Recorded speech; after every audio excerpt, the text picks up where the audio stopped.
Hello Canterbury and welcome to Monday the 10th of August. Well, what was with the weather yesterday? It was certainly 4 seasons in one day, wasn't it? I dropped off our eldest down at the Kerr's Reach for a bit of rowing. Hello, had to come back 30 minutes later and there he was, rowing along in the snow. It was actually quite beautiful though, not probably for him and the rest of the rowers, and they were like freezing coming out of the water, but it was a beautiful sight. So I hope you had a great day yesterday. Righto, today, this day in history, what a mixed bag we have. First up, an incredible movie, 1960, premiered in Los Angeles. Here we have a quiet little motel, when in fact it has now become known as the scene of the crime. You have a vacancy? Oh, we have 12 vacancies. You know, this is the first place that looks like it's hiding from the world. I think that we're all in our private traps, clamped in them.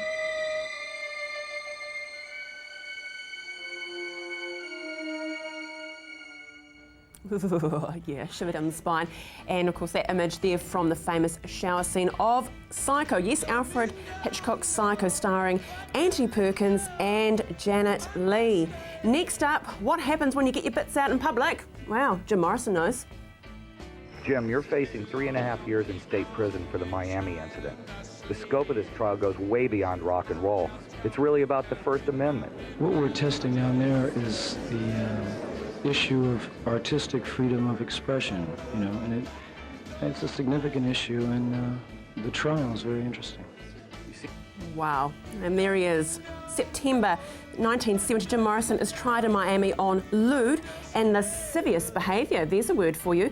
What does lascivious mean? It means feeling or revealing an overt sexual interest or desire. Crikey, good old Jim Morrison. There we are. Next up, green grass at home was certainly happening for Paul McCartney. Can we get one thing straight? That whatever you think and whatever you think I've done, this, I'm telling you, this substance, cannabis, is a whole lot less harmful than rum punch, whiskey, nicotine, and glue, all of which are perfectly legal. And there we go. So 1972, Paul and Linda McCartney are arrested in Sweden on drug possession, and he may have been, we should have been arrested for that haircut. That is a little bit tragic, Sir Paul McCartney. But anyway, moving right on, birthdays.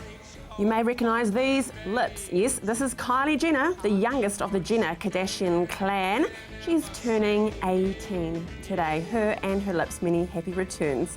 And last but not least, he is a bit lovely, turning 55 today, Antonio Banderas. Here, senor. Did you lose your ball of yarn?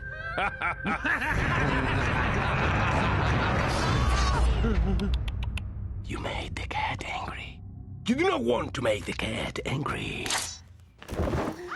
And yes, I know that he has done many other movies and probably are better than that, but it is too cute, Mr. Puss in Boots, Antonio Banderas. 55 and looking mighty fine, may I say. Rightio, coming up on today's show, bluff oysters. Is there anything better than a bluff oyster? No, there's not. And that is what Nicola Freya is cooking up for us today. Brent Lattimore is back with Focus and Action. We're talking about mortgage payments. I know it sounds a little bit drab, but so important, so important. He gives you the tips on how it all comes together. Karen Deegan back with us, giving us some more tools about how to unblock those blocks that are blocking our unhappiness. So there we go. Al Grego is bringing a parrot in the studio. That should be interesting too. Hope it doesn't talk back too much. And the shrinking violet, Elora, is heading away any day now to the States, so we caught up with her. Breastfeeding. Were you breastfed as a child? Today we talked to the Breastfeeding Authority. Last week was Breastfeeding Week. Are people still doing it? What are the problems? We find out more. Now, speaking of problems, intersections. And to the lovely chap that went through the red light this morning for me, yes. Well, I've got the man that's going to look after you. Joining me right now, Senior Sergeant Phil Newton. I wish I should have taken a picture, Phil, of him. Should have done, Thanks very much. How are we doing? Welcome to Canterbury Live this wonderful Monday morning. Today we are talking about intersections though, and crashes in particular. How bad are we? Well, we're pretty bad actually. I mean, tragically in Canterbury over the last, for the year so far, we've had 22 fatalities. and just over 150 serious injuries. So we're doing pretty badly, and 30% of those are at intersections throughout the Canterbury region.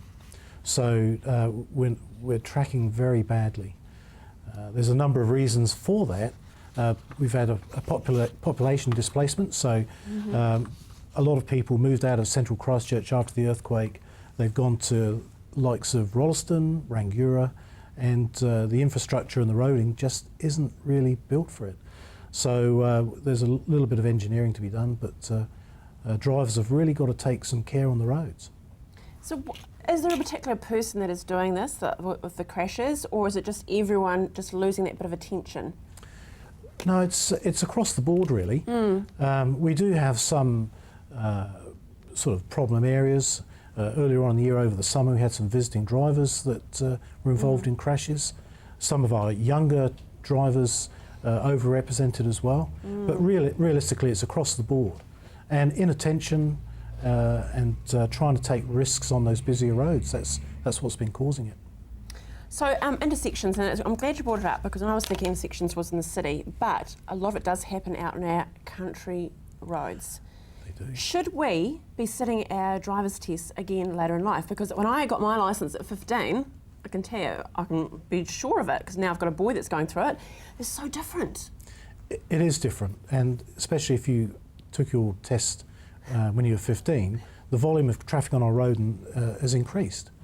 So you are right, a lot of our intersection crashes are in the city, but they tend to be lower speed, whereas the ones in the rural area, higher speed, so therefore the effect of those crashes is a lot more serious. I mean, you take some of the roads, Springs Road for instance, going to Rolleston, Tram Road going out towards Ahoka and that way, the vehicles are going at 100 kilometres an hour, large volumes of traffic, especially at peak time, so people are taking risks to trying to get into those gaps, and they've just got to wait. It's not worth the risk of a crash to try and jump that queue. Yeah, well, when you say that worth the risk, the domino effect that has afterwards though, that crash, then of course your crash units go there, the ambulance, the police officers that are there first on the scene, the families that are affected by it. Yeah, it's huge. New Zealand serious crash and fatals, it's about $3.2 billion a year that it costs the country. And that money could go elsewhere, healthcare, education. So we really are trying to reduce the fatalities and serious injuries. And if we do that, you know, we'll be safer on the roads, but also that money could go somewhere else. Oh, absolutely. Yeah. I touched on before, I had a lovely chap, went through a red light this morning for me, turning. Yeah. Can we put cameras up? Do you think that could be something in the future because once they're gone, he's gone? Yeah. There are a number of red light cameras in the central area. That's looking at being increased by the council. But we're looking nationally, we're scoping out some mobile cameras which can have a look at that. So that we're looking at it and we'll just weigh up as whether it's going to be effective. But for us, enforcement is only part of the problem. It's driver education, the engineering of the intersections, trying to make them safer, and the speeds on the roads. If we get all those together and get the drivers a little bit more aware, then hopefully your viewers are going to be safer out there. Yeah, exactly. Do you embrace feedback? Say if there's an intersection that is always a trouble to turn right or things like that, do you actually advocate that field to actually say, hey, this is a bit of a problem area? Absolutely.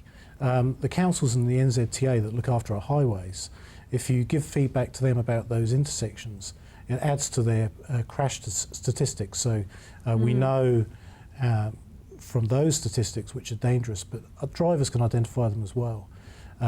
So looking at intersections, talk to the council or NZTA, but if you see bad driving and it needs to be addressed, then contact us on the star 555 phone call. And I must commend you on that. I think about 3 occasions I've actually called up, and even one was near to our studio actually, and I actually saw, I suppose, the police force to their fore. I mean, they communicated it through and they were caught. Now that was so efficient, just by making one phone call, and you know, and they were at it. So don't be scared to call. I guess what I'm getting at. No, absolutely not. In fact, the more people that ring up about a driver, the more emphasis we put on it. So if you've got a driver that's travelling up from Timaru to Christchurch, we'll try and intercept them on the way and address their poor driving. Yes, because you've got a whole highway there to get them on, a main road That's right. to get them on, isn't it? Just because you've missed them here and you can't see them any further down the road. So don't think that we can't do anything about it, because we can, and we try and intercept every driver that the other members of the public contact us about. The other day, travelling home, I saw that there was, it was Wednesday afternoon, I think it was, and we had traffic officers stopping and looking for registration and Warren Fitness. I thought, that's great, isn't it? Yeah, they'll be stopping the vehicles. They're looking for registration, warrant of fitness, and checking the alcohol content, because we will breath test everybody we stop. The warrant of fitness especially, if your vehicle's not up to warrantable standard, again, that's a danger to other road users. And very timely at the moment. The driving conditions over the last couple of days have been pretty atrocious. Oh, yeah. So if your car's not up to it, if it hasn't got the right tyres, the brakes aren't correct, and the suspension, then it can all contribute to crashes. Some good stuff. Thank you, Phil, for this. Can I ask you one quick question? Yes. If a car is expleting like a lot of diesel smoke and things like that, can they be fined for that? They can.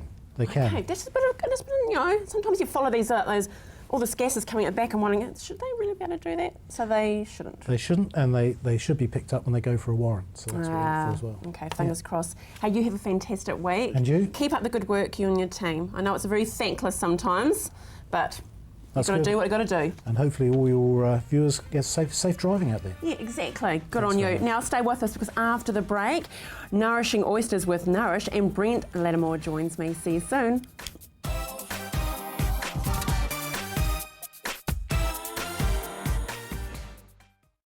Oh, the oyster, he's the workman of the sea, turning estuary plankton into food. Oh, that's a nice little jig there for the oysters, and that is where we're going now, out on location, Nicola Freya with Nourish.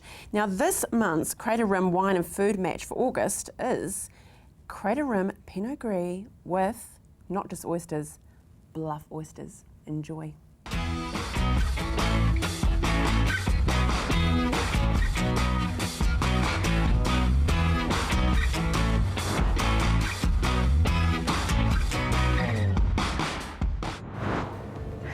Today I'm here with Hayden Good, the winemaker from the Crater Rim Winery, and we're matching some bluff oysters with the Woolshed Sauvignon Blanc. So tell us a bit about the Crater Rim.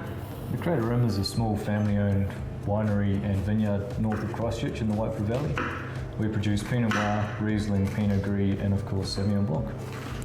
Great. So we're matching these bluff oysters with the wines today, and we're just going to keep the flavours simple, of course, because these don't really need to be overpowered by anything themselves with such a beautiful flavour. So you're just going to do some lemon juice and the balsamic vinegar for me, and I'm going to chop up these veggies. And while we do that, can you just tell us a little bit about the wine? Sure. So the Woolshed Block Sauvignon Blanc is our premium Sauvignon Blanc. It comes from one particular parcel in our vineyard we call the Woolshed, and it's then handled very gently in the winery, and it's fermented in old oak barrels, and then the best of the barrels are selected to go into this wine. Okay, so it's fermented in the oak barrels, but does it take on that oaky flavour? No, not at all. All of the oak is old seasoned oak, so the barrels are already 3 or 4 years old before we use them for this wine. Oh, okay. So we're just going to put these ingredients in a small bowl here and just give them a bit of a mix together before we put that onto the oysters. So the intensity of the flavours that we've got today, does that match well with the wine? Is it quite an intense wine as well? Yes, the wine is quite intense, which will be a great combination with the stronger flavours that we're using today. I also think that Sauvignon Blanc is a great match for shellfish. For shellfish? Yeah. Yeah. And what sort of aspects of the wine sort of make it good for shellfish like that? Just the creamy texture and then the nice acidity. Yeah. Okay, so I'm just going to add a little bit of that to each of these oysters. So while I do that, would you like to pour us the wine and tell us a little bit about it? Yeah, so we find in this wine we get, because we ripen it quite well, we get tropical flavours. Yeah. And then it's also still got that typical grassy character you have from Sauvignon Blanc. Due to the barrel aging, we have quite a nice creamy texture. And then it's finished with the sort of typical natural acidity you find in the Sauvignon Blanc grape. Okay. So all we've got to do left now is to pop some salt and pepper on them. And I think they look great, don't they, with that colour and the flavour as well. So knowing what you know about the wine, do you want to give one of these oysters a try and just tell us how you think they would match nicely together? So a really simple dish there just to put together. Takes only a few minutes just to chop up those few ingredients and just match them on with the oyster there. What do you think about that? Sorry, give you a second to chew it. Yeah. I think the creamy texture of this wine will work well with the umami sort of flavour you get from the oysters. Yeah. And also the acidity really works in combination with that garnish. Right. Great match. Yeah. Excellent. So there you've got it, the Crater and Woolshed Sauv Blanc with some beautiful bluff oysters. We've really enjoyed making them here today, and hopefully you'll enjoy making them if you've got a special occasion coming up soon.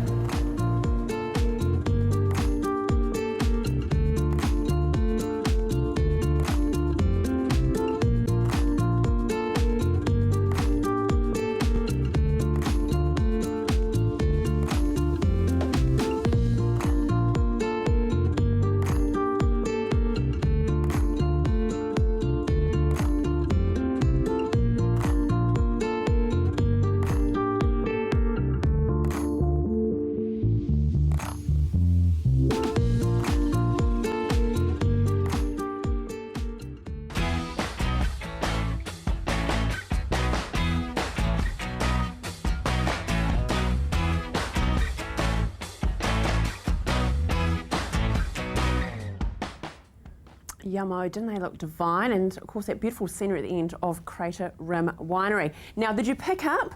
Yes, did you pick up? I got the wrong wine then. I'm very sorry about that. I said it was the Crater Rim Pinot Gris with bluff oysters. It was actually the Woodshed Sauvignon Blanc. But you know what? If you wanted the Pinot Gris, you probably could get away with it. But just putting it out there, it was Sauvignon Blanc, not Pinot Gris. Smack hand, Brent. Sorry about that. It's all right. Are you partial to a bit of Pinot Gris or a Sauvignon Blanc? Pinot Noir. Pinot Noir. Just to confuse things anymore. Ah, very good. Oh, look, if you have bluff oysters, you can have anything you want with it. It's lovely. This week, very good. I know it may sound a little bit scary. Mortgage repayments. Yes. Yeah. This is probably one of my favourite, I guess, tips that we've been going through the different tips as the week's gone by. And it's a very simple one though, and basically what you do is you work out how much you're going to borrow. So it's sort of like a hypothetical situation. That I want to buy this sort of house, and this is, and I'll have this sort of deposit, and this is roughly what I need to borrow. So let's say that amount is $300,000. Wow. And so $300,000 works out to be roughly $370 per week, maybe a little bit more. So you've got to make sure that your rent that you pay plus your savings and everything else equals the $370 per week, because you're then proving to the bank that you can make the payments already. So let's say you're paying $200 per week in board or rent or whatever, so then make up the extra $170 with savings, and then as a total it works out to be $370. And then, of course, you're already paying your mortgage. So when the time comes for you to borrow that money, you're showing to the bank, well, yes, I can already do it because we're paying it already. And, of course, your saving is going well too. So when we're actually saving for the home, my first thing that would come to mind is live modestly. Yes. If you can live in a one-bedroomed little apartment or a flat, rather than having to have the 3-bedroom and the big grand garden that, correct, aren't you best doing that? Yes. Because it is only temporary. It is only temporary, and it's you always got to think of it as a 1 or 2 year step, and whereas people think of it as a 5 or 6 year step, and they want to buy this house and they want to have children in it and they want the big backyard and bang, bang, bang, all this. And it just seems a wee bit crazy to me, to be honest. So you always buy that first home thinking it's just a temporary purchase. It's just something that you're going to get you on the property ladder. It enables you to take out a mortgage, get used to the payments and all the costs that go with it. So if you're buying something a little cheaper, it means those payments are kept low and your expenses are kept low. Maybe do it up and look to sell it on in a couple of years' time, and then maybe look to a house or something with a bigger backyard or something that's going to be more designed for you going forward. Add on. Yeah, it could take 3 or 4 purchases, but that's fine as long as you stay in the market, and when you buy and sell, you're buying and selling in the same market. You'll be and fine. with the repayments though, Brent, there's a lot of different loans now. And Yes. you hear about these ones revolving. Yeah, there's mortgages all sorts, and we try not to get too carried away with those right at the start because it gets too confusing for people, especially first home buyers. So we keep it quite simple and just say, well, hey, set up your payments, this is what it's going to be, this is the set amount, we'll fix that loan for a year or 2 years, and that's it. We do review them quite regularly though, so in a year's time, if someone is actually going really well and their mortgage payments are going well and they've got excess money and everything else, then we might look at a revolving credit or different types of facilities and structures for the loan. But if you throw all that at them right at the start, it's too confusing, and there's no point in trying something if you don't understand it. So we like to keep it simple right from day one. And there's another risk there as well. It's dangerous, isn't it? Yeah, it is dangerous. Yeah, because you've made all the effort to start to pay off your mortgage, and then, oh, but I so deserve a new car. That's right. Or a trip. We all want a Paris. new car, and we all want to go to New York and Paris and everywhere else. But you know, it's just sacrifices, isn't it? At the end of the day, you will get there. It's just going to take time. Yeah, when and start saving. So when we come along to Focus Financial and we sit down and we're on that path and we're actually at the money end where very exciting, we've saved, and now we're going to the point where we're going to go to the bank, what should we be thinking about as far as our repayments? So comfortable? Yes. Or do we have to live on a shoestring? Comfortable, because if you've set up like a year or 2 out that you know what your mortgage payments are going to be anyway, and you're already putting that aside, the transition from renting to owning your own home is going to be very simple. So it's actually not going to be as bad as what people think. That's the whole idea of making sure that your mortgage, you work out your mortgage repayments earlier on, like 2 years out before you're ready to buy, and make sure you put that aside. It's planning, isn't it? It is, yeah. And that transition is going to be so much simpler. But we work out all those payments from that first appointment.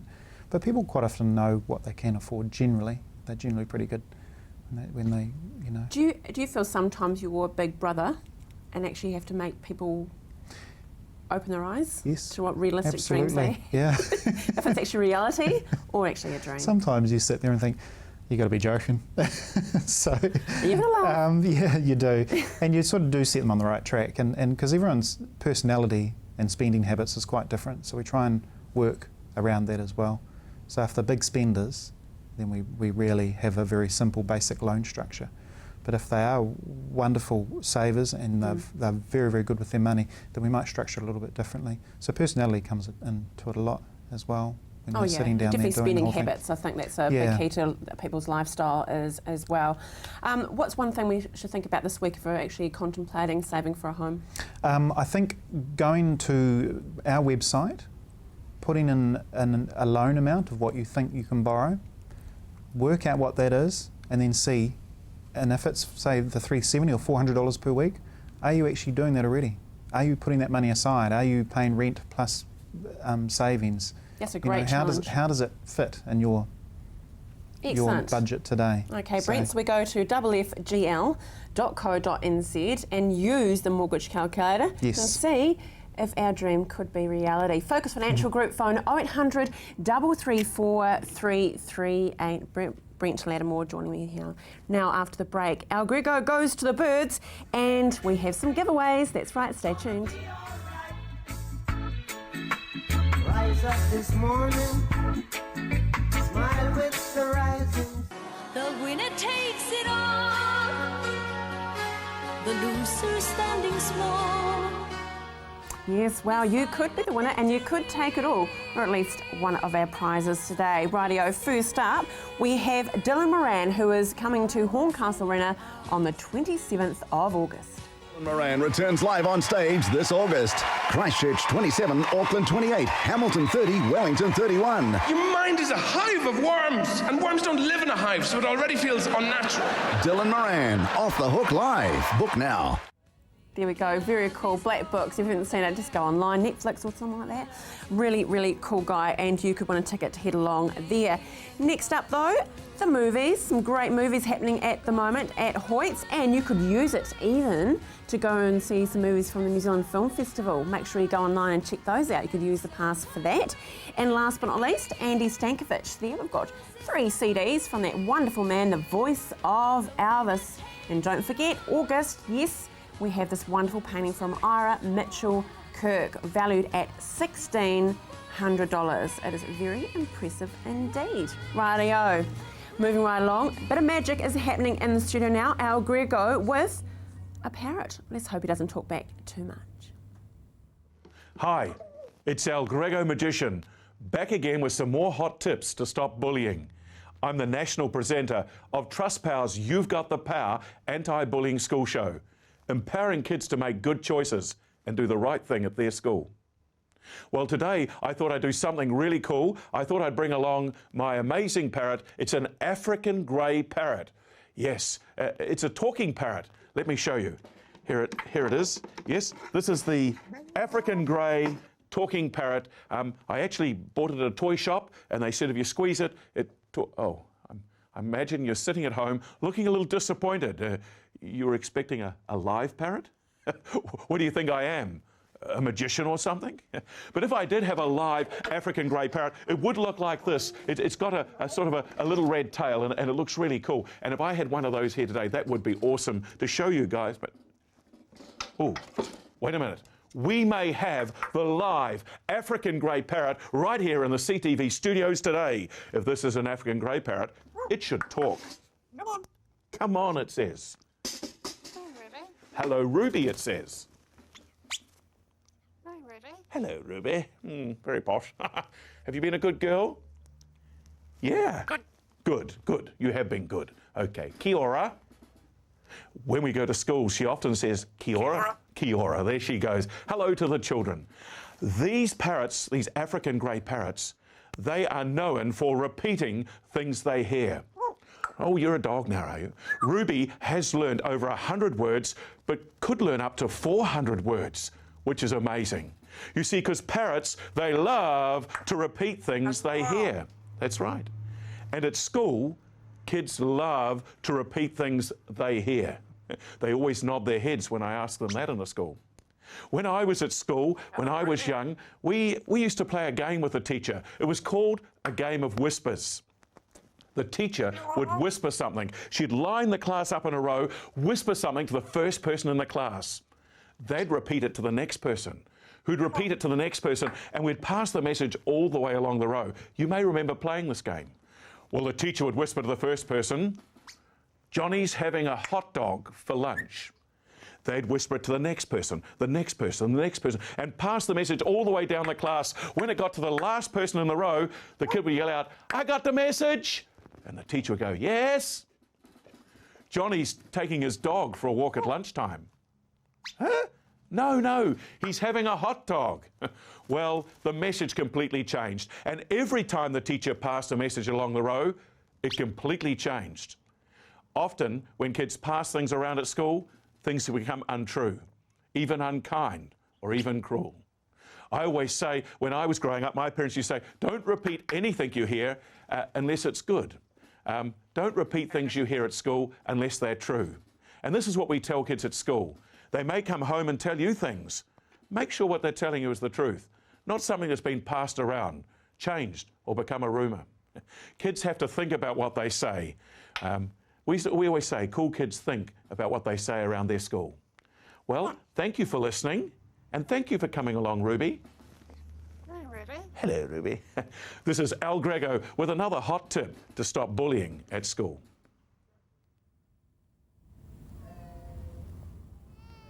And Al Grego, I think that's a great tip for the workplace as well.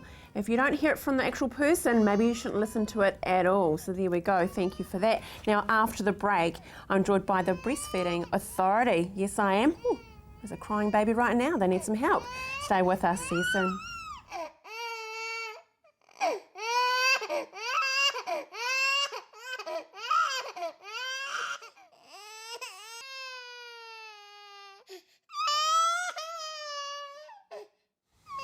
Oh my goodness. Well, you'll be used to hearing those sounds, won't you? Oh, but yeah. Yeah. It's been a few moons since I heard cries like that as a baby, but anyway.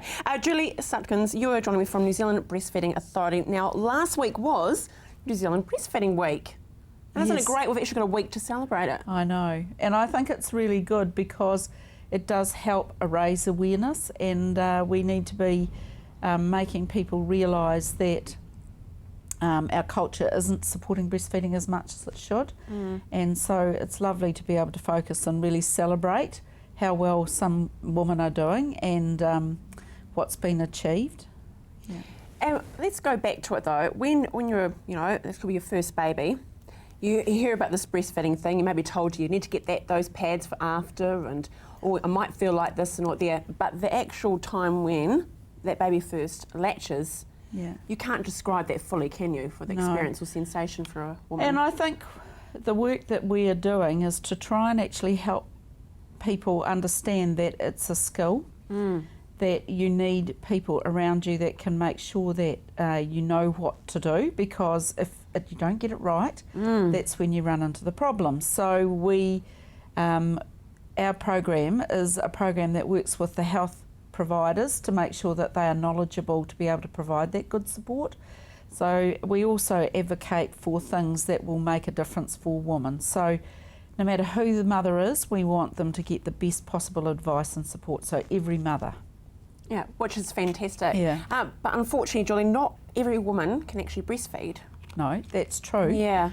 But the majority can, and some of it is really about learning before you have your baby what to do, and also about how to be able to get others to help you. So a lot of people are stressed because they feel they've got to go back to work and they make decisions based on that. They may not have partners or family that are supportive, and so to understand and be prepared to work through any issues that they have can be quite difficult. But one of the things that we've found, and this is the reason that we work on this program, the Baby Friendly program, is that if people get things right at the start, so in other words, in hospital and antenatally you get good information, that it makes a big difference. And that's what we've seen here in New Zealand, that this program has actually made a big difference for many of the mothers, and health providers are now saying they're more confident with the skills and how to work with mums. Because it is a skill, and it's a little bit daunting. It's like, oh, I've just given birth to this little person, now they're wanting something else from me, and it's a little bit... but if we go back to, say, my mother's day, they were in hospital for 2 weeks. I know. And had all that time to learn that. Is this where you've stepped in with the Breastfeeding Authority? You appreciate that it's not that same world, we're doing the best we can. Well, and a new generation. The program is an international program developed by World Health and UNICEF, and they said that if we get things right at the start, so step by step, that it will make a difference. And it is a different world, and there are a lot of different expectations by mothers about what their world will be like. For many of them, they have to go back to work, so they're aware of that. But we don't have, like for example, when I was born, there was a nursery and I would have been in the nursery overnight. My mother would be a breastfeeding mother, but I would be fed formula overnight because all the babies in the nursery were given formula. And so some of those things weren't that great. And one of the things that this program does is it shows how important it is for the mums to stay with their babies, that it provides better link for the mum and baby. So in other words, when she's ready to be fed or the baby's ready, the mum hears, and so, but also it reduces anxiety, and so the baby's a lot more relaxed, and so's the mum. And so the idea that having your baby far from you is really not helpful. And in this day and age with things like Sudi, you know, having your baby close means that you are responding as you hear your baby. So it is quite interesting, and they've been able to link having your baby close with better breastfeeding outcomes. So our world is very different, but I think with good information, good support, and I think that's crucial, and protection, because some people say, oh, we'll just give the baby one formula feed, but actually that formula alters the baby's gut, whereas human milk provides a huge protection for the gut. Yes. And so, for example, we're seeing better health outcomes for babies that are exclusively breastfed. Oh, and reflux, that word, the R word, if your baby has that, it's a nightmare. Yeah. My goodness, for the whole household, isn't it? And that's all with their gut. Hey, there's other benefits too, really girly ones. Breastfeeding, you lose weight. Don't you? Afterwards, breastfeeding, it does help to cull down the weight, doesn't it, as well? And it sounds a bit crude, but it's on tap. We don't have to worry about heating up the bottles in the middle of the night. Just grab bubs and it's good to go, to put it mildly. Well, I think often people aren't aware of the actual cost if they make a choice to formula feed. And somebody said if you actually knew that you'd be able to buy yourself a new brand new appliance, such as a new fridge or a new stove, instead of using formula, people would think twice. But it's actually a lot extra time. It actually takes longer. Yes. The other thing that they've found is that babies that are breastfed are less likely to suffer family violence. Right. Also, that's because the mum and the baby are closer and kept together. But all this information we can find through the website babyfriendly.org.nz. Yes. Thank you so much, Julie. That's awesome. It's been such a pleasure, and it's actually been a trip down memory lane for me personally. Good on you. So up now though, shrinking Violet, yes, Laura caught up with me, and the next few days she will be heading over to Beverly Hills for her surgery. Well, someone is catching a jet plane all the way to the United States of America. Yes. Laura, it's exciting. So exciting. The big countdown now. So why the States? I was actually really lucky. After I went through the whole public system in Christchurch trying to get the funding, I made a status about it on my Shrinking Violet blog on Facebook, which kind of went a little bit crazy. A few news agencies got involved, and before I knew it, I was on a few different websites all around the world, which was amazing. And it brought the attention of Dr. Catherine Begovic to my page, who has actually offered to donate her services for a tummy tuck procedure to me. Incredible. Yeah. So where does Dr. Catherine work out of? She is actually a double board certified surgeon in Beverly Hills, Los Angeles. In Beverly Hills? I know, and she studied at Harvard and UCLA. Well, hello. Yes. We might see you on Dr. 90210. I know, could you imagine? Yeah, actually, I could imagine. I probably could imagine. Okay, let's get back to reality though. Wow, you're actually leaving the comfort of Christchurch, New Zealand, actually going overseas for this to be done. So you're going to need some support. You can't do it on your own. Yes, I'm very lucky my partner is going to come with me. It wasn't the easiest decision for him to make to leave New Zealand. It's his first time out of New Zealand, except for when he was a young boy going back to Samoa. So yeah, so I'm really excited that he's coming with me over to America. So let's talk us through, because I'm so intrigued. I'm sure the viewers will be as well. How does it work? How does it happen? How long, and what's it all about? Yeah, so obviously it's a kind of a long surgery. It's about 5 to 6 hours that I'm on the table, and they will make a incision under my underwear line, so it's all hidden if I wanna ever wear a bikini. You will, girlfriend.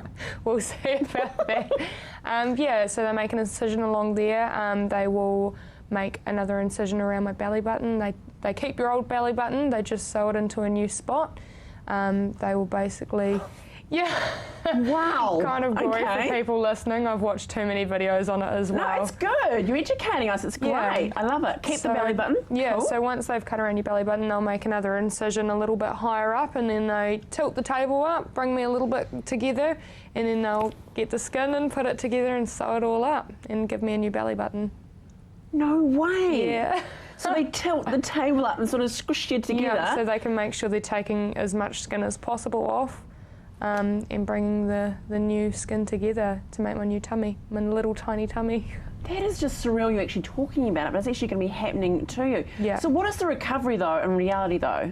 So I'm in America for 4 weeks all up. 1 week before surgery I have to go through a few tests. I've got to get a cardiac test done, make sure that my heart's up for surgery. Ooh, okay. Because it's in America and they do things a bit differently. I've also got to get a psych evaluation.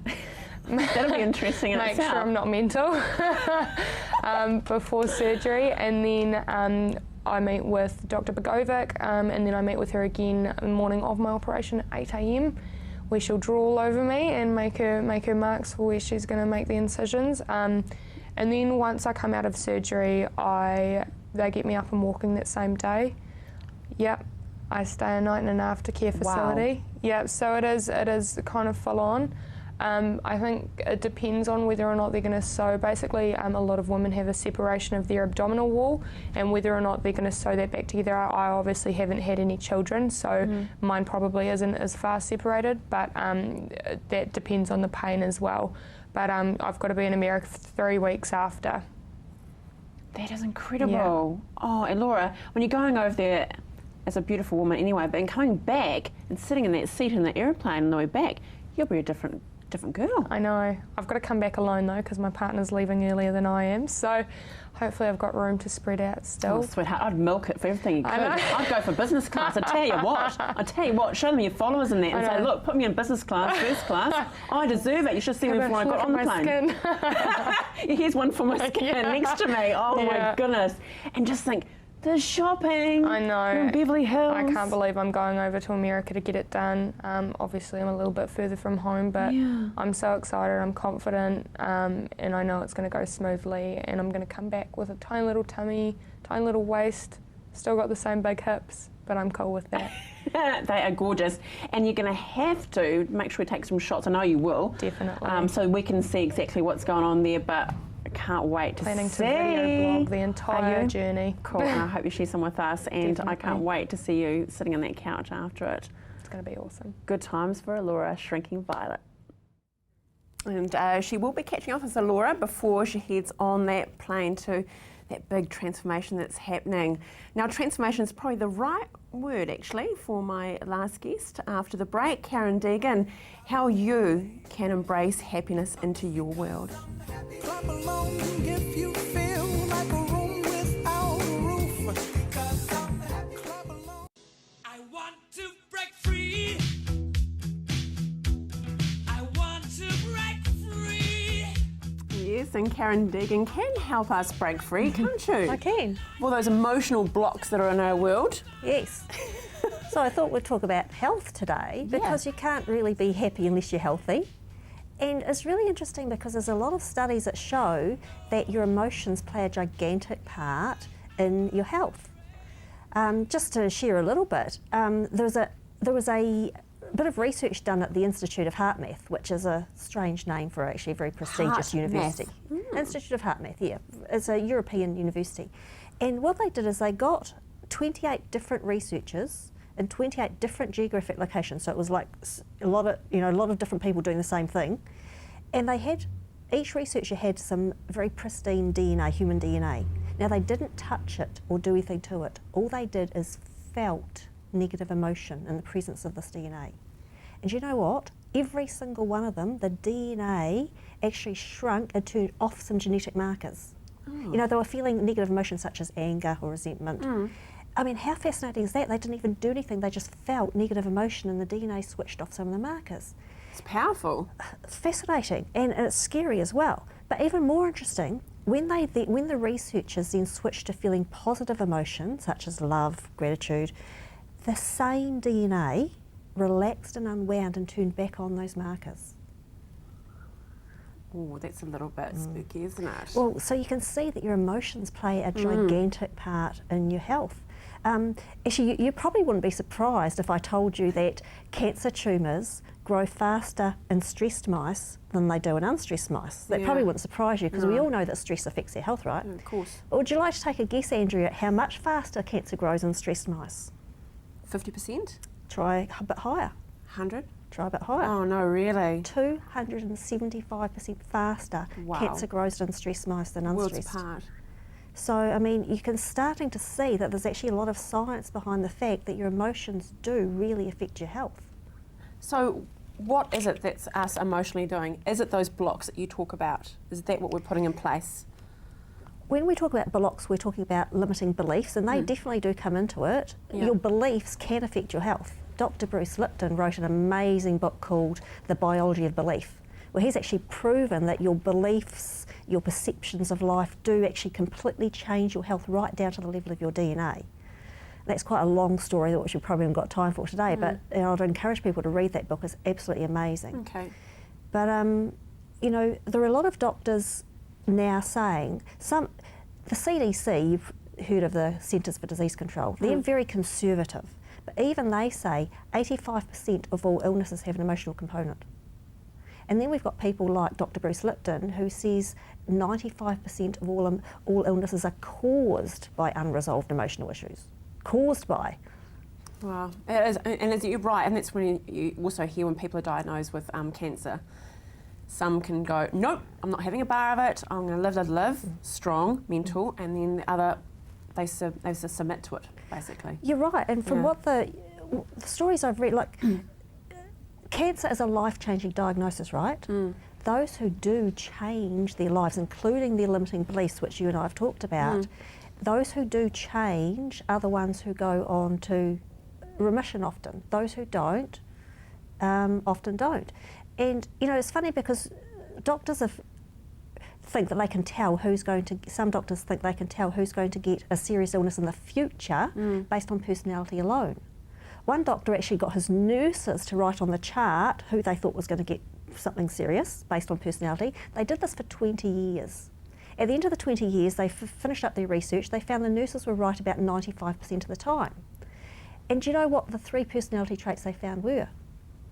Inability to put yourself first, inability to say no, and inability to process negative emotion, particularly anger.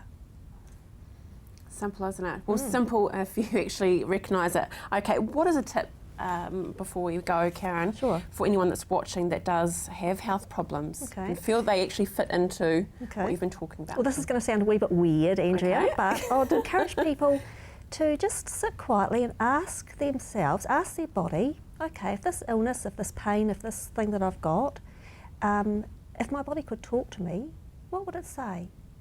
What would it tell me it wants to change?